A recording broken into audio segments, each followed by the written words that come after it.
welcome to This is Private Practice. I had Facebook doing some funky things. It changed some things around on me today, and the buttons weren't where I was expecting them to be, and there was a whole new range of dialogue boxes for me to choose from, which totally freaked me out. I am a creature of habit.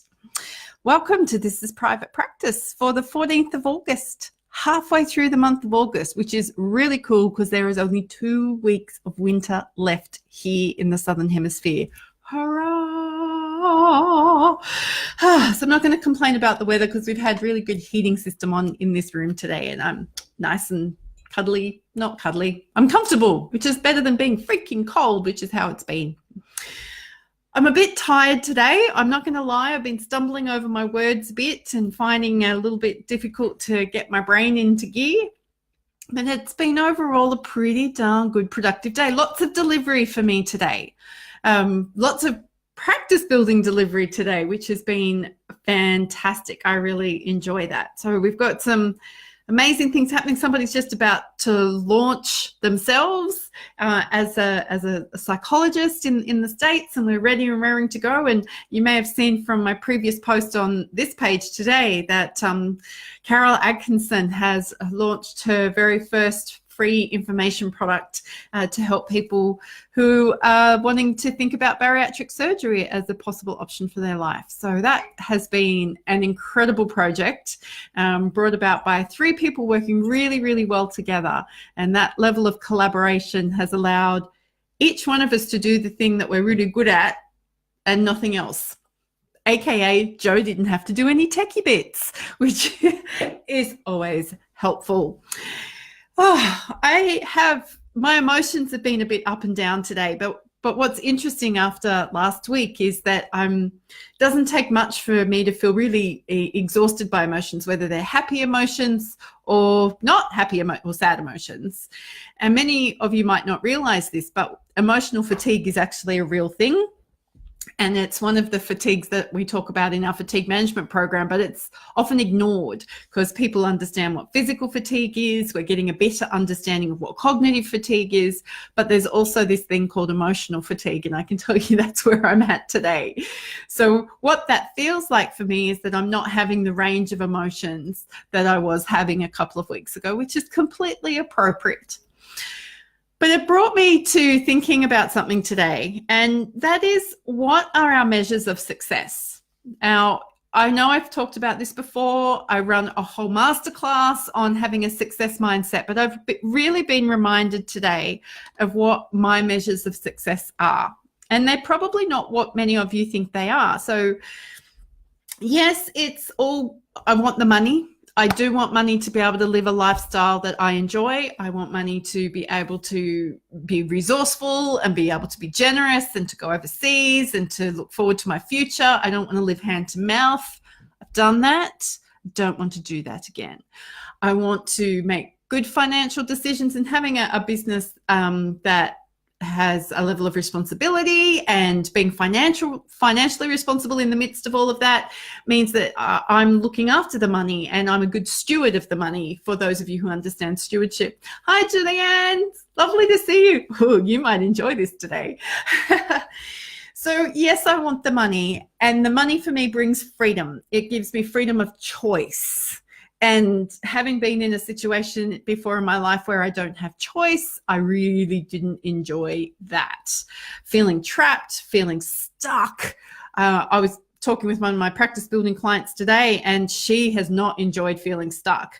There's a bit of a cash flow challenge for her at the moment, but it also means that she can't get out to do the things that she needs to do until the cash starts coming in. But that's okay. Stuck doesn't last forever, just letting you know. So I like the cash, and I like the things that cash and money can bring. Who doesn't? I have a piano, I have a cello, we have guitars, I have a car, I go on holidays. Some of you think I go on holidays a lot. I go on holidays once a quarter because that's what my brain needs. I like to eat good food. I like to keep my hair blonde and not white. I'm not just grey, people. I'm white under here. I've been white since I got glandular fever in my 20s, to be honest. Anywho,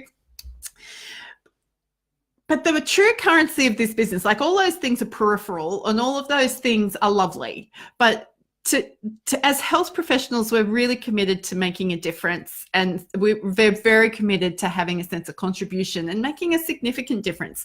We wouldn't be health professionals. We'd be selling widgets or designing marketing or writing, gaming or whatever it is people do when they're not being clinicians. So it's important that our work has significant contribution and meaning for us and for the people that we're helping. Otherwise, why bother? Anyway, that's a whole different story.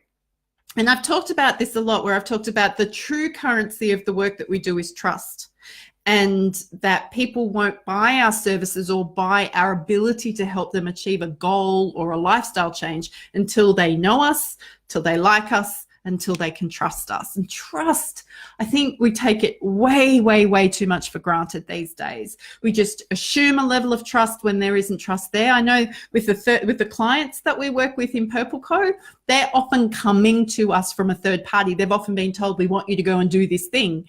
So we can't automatically assume that they'll trust us, because quite often they're fearing that if they don't turn up, something bad is going to happen. So we have to work hard to build trust and maintain trust.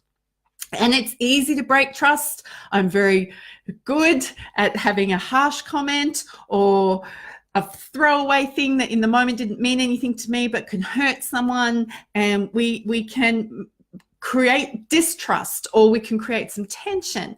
And if we don't patch that up, or if we haven't got the resources in our world to patch that up from a trust point of view, whether this is in person, whether this is on the telephone, you remember a telephone, we used to speak on a telephone, or an email, can we do it in person and use our words rather than our written words?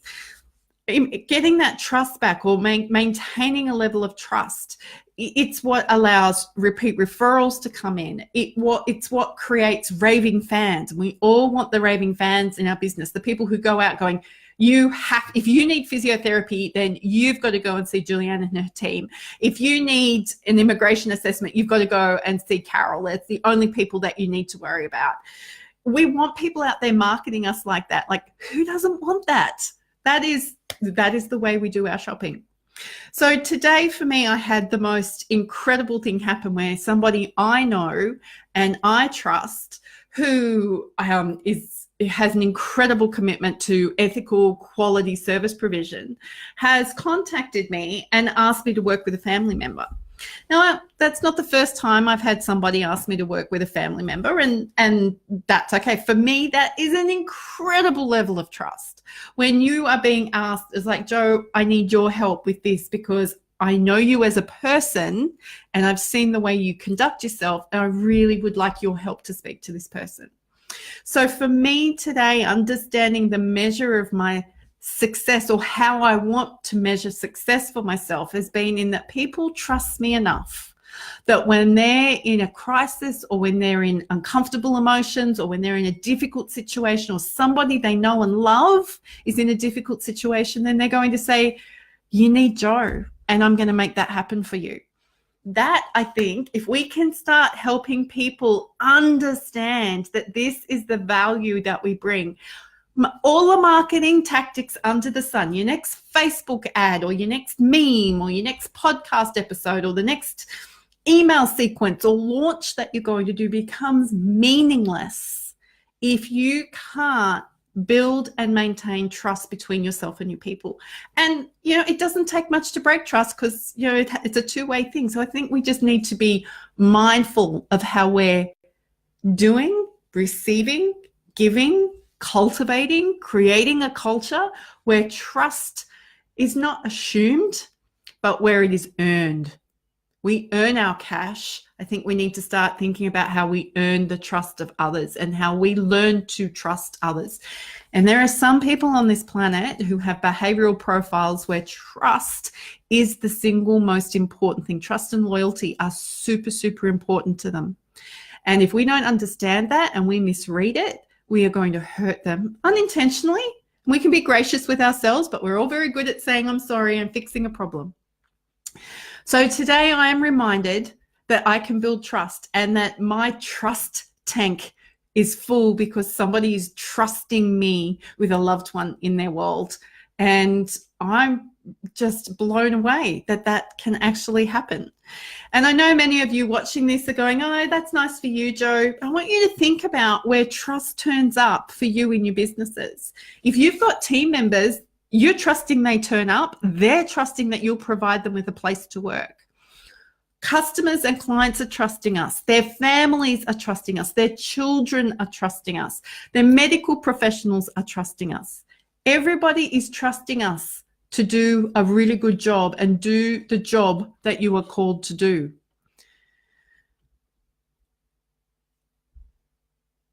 Oh, yes, look at that. You need to do what you say you're going to do. Yes, the true definition of integrity. Oh, how can people trust us? Do what you say you're going to do, and you will earn the trust. Yes. Results equal trust. Also, that's a great point. If we help clients achieve what it is we said we were going to help them achieve, then we're breeding trust. We are trustworthy. And then we can sell the evidence. This is a great point, Julianne. Thank you.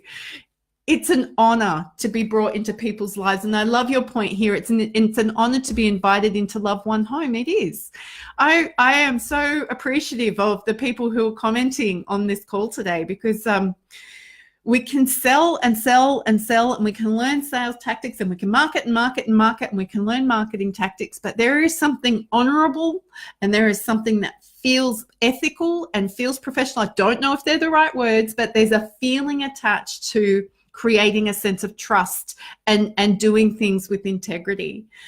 So thank you to the person who has asked me to work with their family. You know I'm going to do a great job, and we will get a result there. And thank you to my team members who trust me, and thank you to my clients who trust me. And I want people to understand that I don't take your trust lightly. And if I get it wrong once in a while, let's be gracious and let me know so I can fix it. So this is Private Practice. Looking forward to sharing with you again tomorrow and for the rest of the week. Go forth and be your fabulous self.